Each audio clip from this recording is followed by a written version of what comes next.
Hi everyone, I'm Veeni Laggad. Welcome back to my channel. I hope you all are doing well. I hope your study is going well. हम देख रहे थे organic transformation and reagent वाला chapter from your MSc semester 2 and this is lecture number 4. इस video lecture के अंदर हम दो रिएजेंट को डिस्कस करने वाले हैं. First is your Wilkinson catalyst. अगर आप यहाँ पे स्क्रीन पे देख पा रहे हो, this is your Wilkinson catalyst. और विल्किंसन कैटलिस्ट जो है वो हाइड्रोजनेशन में बेसिकली हेल्प करता है. तो सबसे पहले विल्किंसन कैटलिस्ट है क्या वो हम देख लेते हैं. तो इसका जो स्ट्रक्चर है आप यहाँ पे ये देख पा रहे होंगे. यहाँ पे रोहोडियम जो आपकी मेटल है उसका हमने यूज़ करा है. ठीक है, रोहोडियम के साथ एक क्लोरीन एटम लगा हुआ है और 3 फॉस्फरस एटम लगे हुए हैं. और इन तीनों फॉस्फरस एटम के साथ फिनाइल ग्रुप यानी कि C6H5 जो 3 लगे हुए हैं, यानी कि फॉस्फरस के साथ 3 फिनाइल ग्रुप फर्दर जुड़े हुए हैं. तो ये जो पूरा कंपाउंड आपका बनेगा विच इज़ योर विल्किंसन कैटलिस्ट. अभी इसका अगर हम IUPAC नॉमेनक्लेचर ले तो क्लोरो सबसे पहले यहाँ से ट्रिस. और ट्रिस क्यों हम यूज़ कर रहे हैं, क्योंकि यहाँ पे ट्राई फिनाइल ऑलरेडी ट्राई हम मेंशन कर रहे हैं फिनाइल के लिए. तो ट्रिस ट्राई फिनाइल फॉस्फीन यानी कि फॉस्फरस एटम भी 3 बार रिपीट हो रहे हैं. तो ट्रिस ट्राई फिनाइल फॉस्फीन. और रोहोडियम जो हमारा ये मेटल है उसका ऑक्सीडेशन स्टेट आपको ये याद रखना होगा 1. क्यों ऑक्सीडेशन स्टेट रोहोडियम का 1 हो रहा है, क्योंकि यहाँ पे जो PPH3 इस ये जो आपका फिनाइल ग्रुप है उसे हम PH की तरफ एब्रीवर्ट करते हैं. सो PPH3 जो आपका लिगेंड होता है वो न्यूट्रल होता है, वो कोई चार्ज डोनेट नहीं करेगा. ठीक है, तो रोहोडियम का अगर हमें ऑक्सीडेशन स्टेट ढूंढना है तो रोहोडियम प्लस 3 टाइम्स ऑफ आपका PPH3, उसका कोई चार्ज आएगा नहीं तो उसे हम गिन ही नहीं रहे. प्लस अगर हम करें क्लोरीन तो क्लोरीन हमें -1 चार्ज डोनेट करेगा. So rhodium -1 is equal to 0 अगर हम करेंगे तो rhodium is equal to -1 is equal to के राइट हैंड साइड आके +1 में कन्वर्ट हो जाएगा. ठीक है, तो यहाँ पे आप देख पा रहे होंगे कि ये आपका -1 चार्ज और यहाँ पे आपका +1 चार्ज. इट मीन्स आपका यहाँ पे ये पूरा कंपाउंड न्यूट्रल आपको देखने को मिलेगा. ठीक है, तो ये आपका पूरा था इंट्रोडक्शन कि विल्किंसन कैटलिस्ट दिखता कैसा है, उसका IUPAC नाम और रोहोडियम की आपकी ऑक्सीडेशन स्टेट. अभी इसका यूज़ हम कहाँ पे करेंगे वो हम देख लेते हैं. तो सबसे पहले तो होमोजीनियस यानी कि कोई भी एक ही फेज के अंदर अगर हम हाइड्रोजनेशन करवाना चाहे तो उसमें हम यूज़ करेंगे विल्किंसन कैटलिस्ट का. हाइड्रोजीनियोलिसिस में हम यूज़ करेंगे डीकार्बोनाइलेशन यानी कि CO मोलेक्यूल को, कार्बोनिल ग्रुप को हम रिमूव करेंगे. डीसल्फ्यूराइजेशन यानी कि सल्फर ग्रुप को भी हम रिमूव करने के लिए विल्किंसन कैटलिस्ट का यूज़ कर सकते हैं. मैकेनिज्म अगर हम देखें हाइड्रोजनेशन का जिसके अंदर वो सबसे ज़्यादा यूज़फुल है, तो हाइड्रोजनेशन के लिए सबसे पहले हम रोहोडियम का ये वाला आपका कंपाउंड लेंगे, उसको हम सॉल्वेंट की प्रेजेंस में रिएक्ट करवाएंगे. कोई भी हम सॉल्वेंट लेंगे जैसे कि टेट्राहाइड्रोफ्यूरान हो गया, देन टॉल्यूइन हो गया, बेंजीन हो गया, तो ऐसे सॉल्वेंट हम लेंगे. सॉल्वेंट की प्रेजेंस में एक फिनाइल ग्रुप जो आपका है वो यहाँ से निकल जाएगा. ठीक है, एक फिनाइल ग्रुप निकलने पर ये जो सॉल्वेंट है वो यहाँ पे अटैच हो जाएगा, यहाँ पे अटैच हो जाएगा. अभी क्या होगा कि H2 मोलेक्यूल को यानी कि हाइड्रोजन मोलेक्यूल को हम ऐड करवाएंगे. जब हम हाइड्रोजन मोलेक्यूल को ऐड करवाएंगे तो इस तरीके की स्क्वायर प्लेनर आपकी ज्योमेट्री बन जाएगी. एक हाइड्रोजन यहाँ पे जुड़ेगा, एक हाइड्रोजन यहाँ पे जुड़ेगा, सॉल्वेंट एज इट इज़ यहाँ पे रहेगा. ठीक है, तो ये पूरा जो रोहोडियम आपका जो विल्किंसन कैटलिस्ट है उसका हमने सॉल्वेंट और H2 मोलेक्यूल के साथ रिएक्शन करवा के ये जो इंटरमीडिएट हमने जनरेट करा. अभी हम क्या करेंगे, कोई भी आल्कीन लेंगे. हाइड्रोजनेशन हमें कहाँ पे करवाना है, डबल बॉन्ड पे करवाना है. तो डबल बॉन्ड कंटेनिंग हम कोई भी आल्कीन लेंगे और उसकी रिएक्शन जब हम इस कंपाउंड के साथ करवाएंगे तो ये जो सॉल्वेंट है वो निकल जाएगा, माइनस सॉल्वेंट हो जाएगा. और सॉल्वेंट की जगह पे ये वाली जो पूरी आपकी आल्कीन स्पीशीज़ है वो जुड़ जाएगी यहाँ पे. ठीक है, अभी क्या होगा, इस एल्कीन के ऊपर हमें ये जो हाइड्रोजन मोलेक्यूल है H और H उसका ट्रांसफ़र करवाना है. तो हाइड्रोजन अगर ट्रांसफ़र होगा तो सॉल्वेंट जो है जो बाहर निकला था वो अगेन रोहोडियम के साथ समअप हो जाएगा. और यहाँ पे जो दोनों हाइड्रोजन एटम आप यहाँ पे देख पा रहे होंगे वो इस एल्कीन की सिन पोजीशन पे यानी कि डबल बॉन्ड की किसी भी एक पोजीशन पे ही दोनों हाइड्रोजन आके अटैच हो जाएंगे, जैसे आपको यहाँ पे सिन एडिशन दिखाया गया है. ठीक है। ऐसा नहीं है कि ये हाइड्रोजन नीचे है और ये हाइड्रोजन यहाँ पे ऊपर जुड़ा हुआ है, तो इसे हम कंसिडर नहीं करेंगे। जब भी हम विल्किंसन कैटलिस्ट का यूज़ करेंगे, डबल बॉन्ड की किसी भी एक साइड ही दोनों हाइड्रोजन जाके अटैच होंगे तो हम उसे बोलेंगे सिन एडिशन। ठीक है। सिन यानी कि आप सिस से भी याद रख सकते हो, सिन और एंटीसिन। एंटीसिन इट मीन्स आपका जो ट्रांस मोलिक्यूल आपको पता होगा जनरली, उसकी तरह उसे हम एब्रीवर्ट करते हैं। सिन यानी कि सिस की तौर पे हम उसे यूज़ करेंगे। सिस यानी कि अगर दोनों हायर प्रायोरिटी वाले ग्रुप एक ही साइड होते हैं तो उसे हम सिस बोलेंगे। तो यहाँ पे भी सिन एडिशन इट मीन्स जो दोनों हाइड्रोजन एटम का अटैचमेंट हुआ है, एडिशन हुआ है, वो डबल बॉन्ड के किसी भी एक साइड पे ही होगा। ठीक है। यहाँ पे दोनों नीचे की साइड हमने हाइड्रोजन को जोड़ा है। तो ये जो मैकेनिज्म था आपका, वो था हाइड्रोजिनेशन का मैकेनिज्म। ठीक है। तो ये चीज़ आपको ध्यान रखनी है। अभी नेक्स्ट हम देखेंगे डीकार्बोनाइलेशन की, CO ग्रुप को हम किस तरीके से रिमूव करेंगे। तो हमने कोई कंपाउंड लिया जिसके अंदर कार्बन के साथ डबल बॉन्ड O यानी कि कार्बोनिल ग्रुप जुड़ा है, जिसके साथ हमारे पास एक हेलोजन एटम जुड़ा है और एक कोई भी अल्काइल ग्रुप हमने जुड़ा है। अगर हम इस तरीके के विल्किंसन कैटलिस्ट के साथ हम कार्बोनिल ग्रुप को अटैच करें तो सबसे पहले क्या होगा कि PPH3 जो है वो यहाँ से रिमूव हो जाएगा। ठीक है। अभी PPH3 रिमूव होने के बाद ये वाला जो आपका हेलोजन एटम है, वो हेलोजन एटम इस रोहोडियम मेटल के साथ जुड़ जाएगा, जो आपको यहाँ पे देखने को मिलेगा। ठीक है। और ये वाला जो कार्बन एटम है, जो जहाँ से आपका हेलोजन निकला है, वो कार्बन एटम भी इस रोहोडियम मेटल के साथ जुड़ जाएगा। ठीक है। तो हेलोजन भी जुड़ जाएगा रोहोडियम के साथ, कार्बन के साथ बॉन्ड तोड़ के, और कार्बन एटम भी रोहोडियम के साथ यहाँ पे जुड़ रहा है। अब नेक्स्ट स्टेप के अंदर क्या होगा, ओके आई होप आपको यहाँ पे दिख रहा होगा। ठीक है। नेक्स्ट स्टेप के अंदर क्या होगा कि ये वाला जो कार्बोनिल ग्रुप है, ये वाला कार्बोनिल ग्रुप, ठीक है, तो वो क्या करेगा, अब इस अल्काइल मोलेक्यूल के साथ बॉन्ड तोड़ देगा।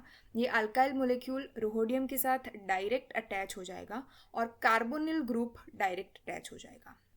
ठीक है। तो आप ऐसा भी बोल सकते हो, हेलोजन तो पहले से जुड़ा हुआ ही था रोडियम के साथ, उसको कोई फर्क नहीं पड़ेगा। PPH3 ये दो मोलिक्यूल और क्लोरीन भी जुड़े हुए रहेंगे। आप ऐसा भी बोल सकते हो कि कार्बोनिल ग्रुप यहाँ से जुड़ा हुआ रहेगा।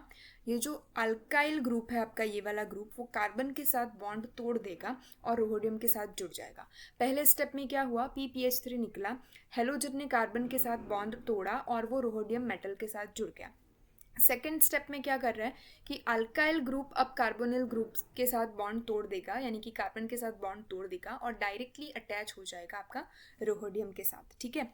अभी क्या होगा, यहाँ पे जो ये वाला अल्काइल ग्रुप जिसने बॉन्ड तोड़ा कार्बोनिल के साथ, और ये वाला हेलोजन ग्रुप जिसने बॉन्ड तोड़ा कार्बोनिल के साथ, ये दोनों अटैच हो जाएंगे और आपको अल्काइल हैलाइड का फॉर्मेशन देखने को मिलेगा।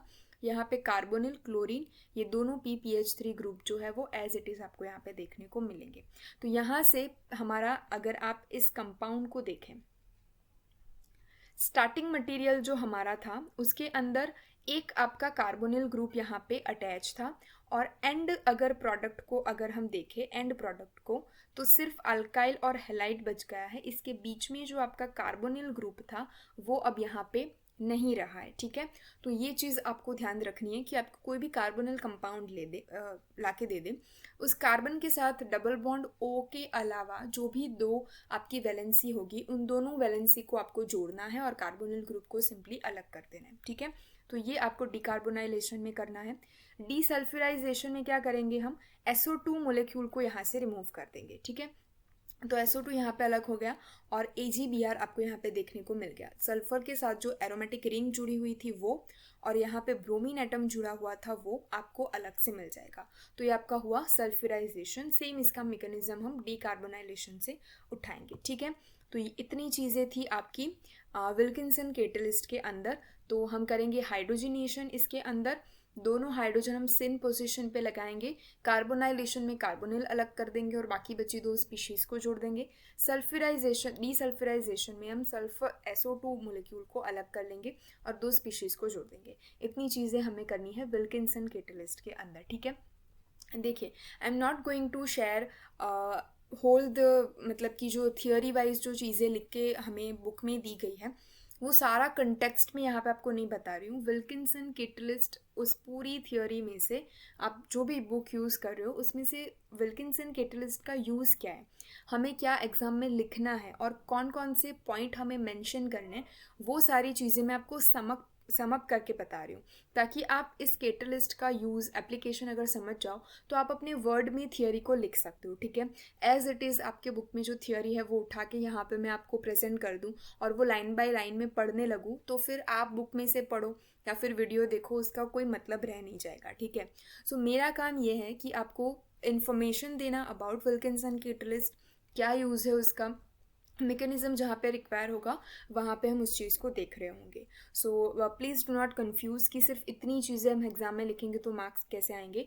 ये चीज़ सम अप करी हुई है, आपको आपके वर्ड में चीज़ें सारी लिखनी होगी। ठीक है, तो इतनी चीज़ क्लियर होती है यहाँ से। अब हम देखेंगे आपका next reagent which is your DMSO।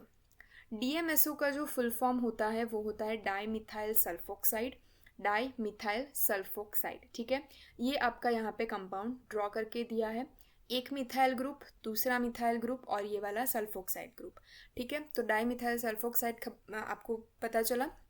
Simple यहाँ पे जो आपका CH3COCH3 वाला जो आपका कंपाउंड है, ठीक है, एसीटोन जिसे हम बोलते हैं, सिमिलर यहीं पे अगर हम इस सल्फर एटम की जगह हम कार्बन को रिप्लेस कर दें तो वो एसीटोन हो जाएगा। तो यहाँ पे करा कुछ भी नहीं है, कार्बन की जगह सिर्फ सल्फर को रखा है, तो इसे हम बोलेंगे डाइमिथाइल सल्फोक्साइड। यूज़ कहाँ पे होगा इसका, तो मेनली यूज़ होता है ऑक्सीडेशन रिएक्शन के अंदर। DMSO से हम दो ऑक्सीडेशन को हमेशा पढ़ते हैं, विच इज़ स्वर्ण ऑक्सीडेशन, जो आपका CSA या नेट GSET के एग्जाम में एज इट इज़ पूछा जाता है, रिएजेंट पूछ लिए जाते हैं, क्योंकि स्वर्ण ऑक्सीडेशन और मोफाट ऑक्सीडेशन दो एक ऑक्सीडेशन है जो DMSO बेस है, उन दोनों के रिएजेंट ही डिफर है, प्रोडक्ट जो है वो आपको सेम मिलेगी, वो हम नेक्स्ट नीचे डिस्कस कर रहे होंगे। देखिए स्वर्ण ऑक्सीडेशन में करेंगे क्या, कार्बोनिल क्लोराइड लेंगे एज ए रिएजेंट, DMSO तो लेंगे ही, बेस के तौर पे हम ट्राइथाइल एमाइन लेंगे और हम इन प्रेजेंस ऑफ कौन सा सॉल्वेंट लेंगे, मिथाइल क्लोराइड। ठीक है, मिथिलीन डाइक्लोराइड को हम यूज़ कर रहे हैं। अभी देखिए पूरे कंपाउंड को भूल जाइए, जहाँ पे OH ग्रुप है आप वहाँ पे फोकस करोगे। स्वर्ण ऑक्सीडेशन में DMSO करता ये है, यहाँ पे आपको दिख रहा होगा कि प्राइमरी हाइड्रोक्सिल ग्रुप का वो CHO में कन्वर्ट करता है और सेकेंडरी हाइड्रोक्सिल ग्रुप को वो कीटोन में कन्वर्ट करता है। ठीक है, जनरली ऑक्सीडेशन में यही होता है, लेकिन स्वर्ण ऑक्सीडेशन है तो हमें उसका नाम पे से थोड़ा सा याद रखना पड़ेगा कि DMSO के साथ इतने इतने रिएजेंट यूज़ होते हैं। यहाँ पे अगर आप देखो तो ये वाला OH जो है वो ऐसे कार्बन के साथ जुड़ा हुआ है, यानी कि ये CH2 वाला कार्बन एटम जो फर्दर सिर्फ एक ही कार्बन के साथ जुड़ा हुआ है, ये कार्बन सिर्फ एक ही कार्बन के साथ जुड़ा हुआ है, बाकी इसकी जो वैलेंसी है वो दो हाइड्रोजन से ऑक्यूपाई हो रही है और एक OH ग्रुप से ऑक्यूपाई हो रही है। ठीक है, तो ये वाला आपका जो OH ग्रुप होगा वो होगा प्राइमरी OH ग्रुप, तो प्राइमरी OH ग्रुप को वो कन्वर्ट करेगा CHO के अंदर। और अगर यहाँ पे अगर मान लीजिए कि ये वाला कार्बन एटम,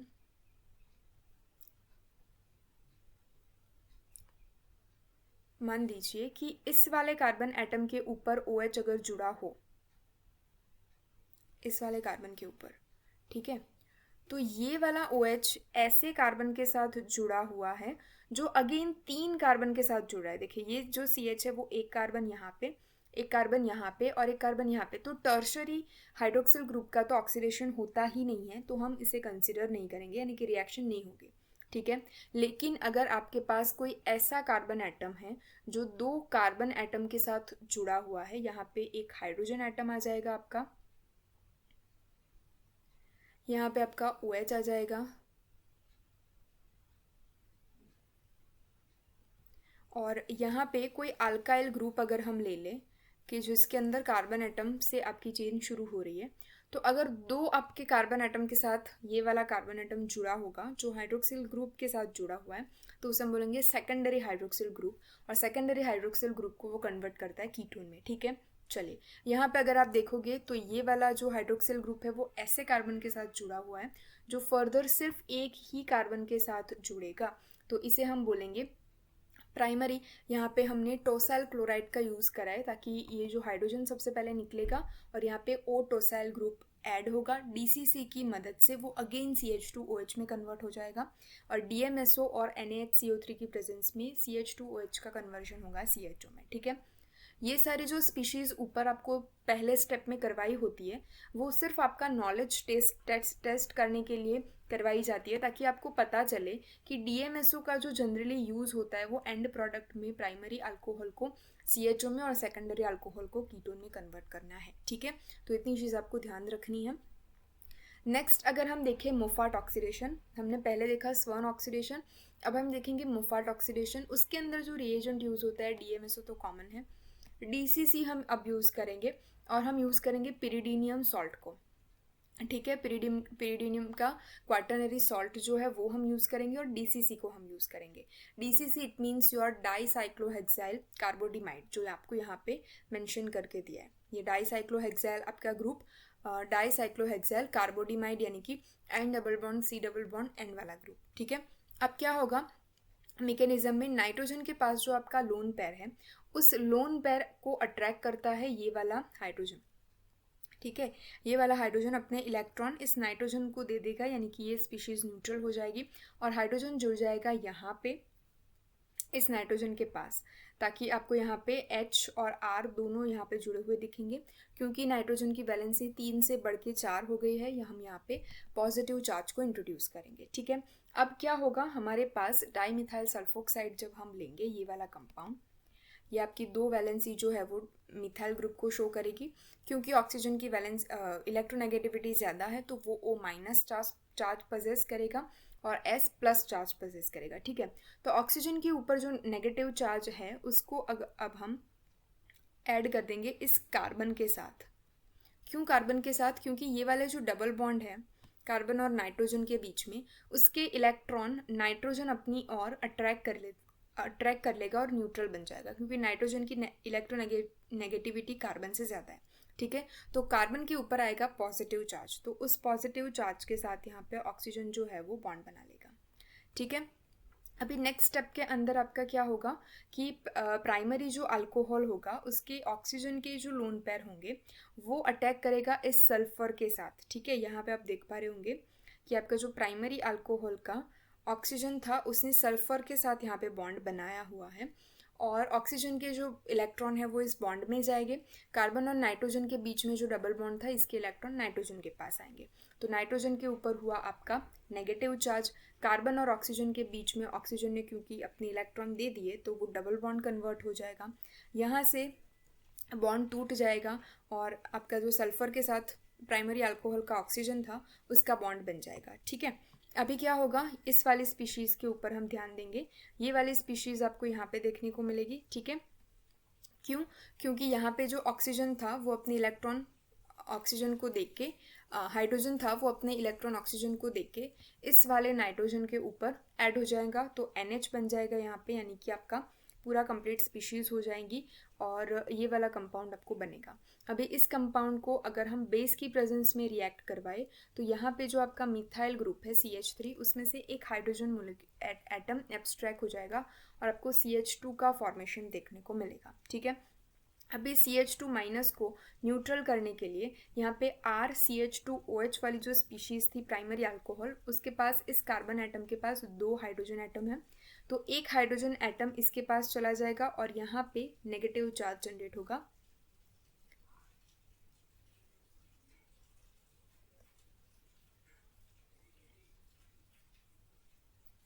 यहाँ पे जनरेट होगा नेगेटिव चार्ज और आपका यहाँ पे CH3 अगेन आपको मिल जाएगा, ठीक है। अभी हम क्या करेंगे कि ये वाला जो ऑक्सीजन एटम है वो इस नेगेटिव चार्ज के साथ रिएक्ट करेगा और RCHO में कन्वर्ट होगा, क्योंकि यहाँ पे एक हाइड्रोजन तो है, सिर्फ इसकी 3 वैलेंसी है, एक हाइड्रोजन यहाँ पे होगा और ये अपने इलेक्ट्रॉन किसको दे देगा? सल्फर को दे देगा, तो सल्फर जो है वो इस तरीके से स्पीशीज़ में बाहर निकलेगा और यहाँ पे आपको RCHO, ये वाला R, ये C, यहाँ पे H था और यहाँ पे डबल बॉन्ड O, क्योंकि ये नेगेटिव चार्ज ऑक्सीजन और कार्बन के बीच में बॉन्ड बना लेगा, तो RCHO एल्डिहाइड का फॉर्मेशन हमें होगा, ठीक है। इतनी चीज़ क्लियर हुई। तो ये था आपका मोफाट ऑक्सीडेशन का रिएक्शन मैकेनिज्म, जहाँ पे हमने डीसीसी की रिएक्शन सबसे पहले पिरिडीनियम सॉल्ट के साथ करवाई, और उसके बाद हम डाइमिथाइल सल्फोक्साइड को ऐड करेंगे, और उसके बाद हम प्राइमरी अल्कोहल को भी ऐड करेंगे। इतनी चीज़ क्लियर हुई। चलिए अभी हम नेक्स्ट जो इसका जो हमारा पूरा इसका जो पूरा हमारा हमने दोनों जो देखे ना, स्वर्ण ऑक्सीडेशन और मोफाट ऑक्सीडेशन, इन दोनों का हम देख लेंगे समरी। देखिए जैसे मैंने बोला कि दोनों ऑक्सीडेशन के अंदर हमारे पास जो प्रोडक्ट बनेगी वो सिमिलर बनेगी। प्राइमरी अल्कोहल का CHO में, सेकेंडरी अल्कोहल का CO में कन्वर्जन होगा। लेकिन स्वर्ण ऑक्सीडेशन में हम इन 4 रिएजेंट को यूज़ करेंगे, विच is your carbonyl chloride, DMSO, base की प्रेजेंस में हम करेंगे ट्राइथाइल एमाइन और डाइक्लोरोमिथिलीन को यूज़ करेंगे। मोफाट ऑक्सीडेशन के अंदर हम DMSO तो यूज़ कर ही रहे हैं, 2 हम यूज़ करेंगे DCC और क्वाटरनरी पिरिडीनियम सॉल्ट को हम यूज़ करेंगे। तो ये जो दोनों DMSO बेस ऑक्सीडेशन थे वो हमने कंप्लीट करे। आई होप आपको ये चीज़ समझ आई होगी। ठीक है, चलिए अगर नेक्स्ट हमारे पास DMSO का एक और भी यूज़ है। एक तो हमने ऑक्सीडेशन करा, उसमें से हमने देखा कि CH2H का CHO में कन्वर्जन हुआ। DMSO also convert CH2 halide group, carbon के साथ जो हेलोजन एटम जुड़ा हुआ होगा उस ग्रुप का भी वो कन्वर्जन CHO में कन्वर्ट कर देगा। फॉर एग्जाम्पल यहाँ पे CH2Cl ग्रुप आपको देखने को मिलेगा, तो उसका कन्वर्जन यहाँ पे CHO में हो गया। ठीक है, तो ये चीज़ आपको याद रखनी है in presence of sodium bicarbonate, right. तो ये आपका एक दूसरा एप्लीकेशन थी DMSO की। हमने यूज़ करा उसका हाइड्रोक्सिल, प्राइमरी और सेकेंडरी हाइड्रोक्सिल को कन्वर्ट करने में, एल्डिहाइड और कीटोन, और CH2 हेलोजन ग्रुप को वो कन्वर्ट करता है CHO में। ठीक है, तो ये जो थी वो आपकी रिएक्शन मैकेनिज्म और जो पूरा एप्लीकेशन पोर्शन था DMSO का वो हमने कंप्लीट करा। सो आई होप आपको ये दोनों रिएजेंट जो है वो अच्छे से समझ में आए होंगे। Thank you so much for watching. और अभी जो इस चैप्टर के अंदर हमारा देखने का बाकी है, which is your Merrifield peptide synthesis, एक वो रिएक्शन है, वो थोड़ी सी लंबी होगी तो हम इस वीडियो के अंदर उसे इंक्लूड नहीं करेंगे। तो पेप्टाइड सिंथेसिस का जो नेक्स्ट वीडियो होगा वो सेपरेट आएगा, तो उसमें हम उस चीज़ को डिस्कस कर रहे होंगे। सो मिलेंगे एक नेक्स्ट वीडियो के साथ। Till then stay happy, stay positive.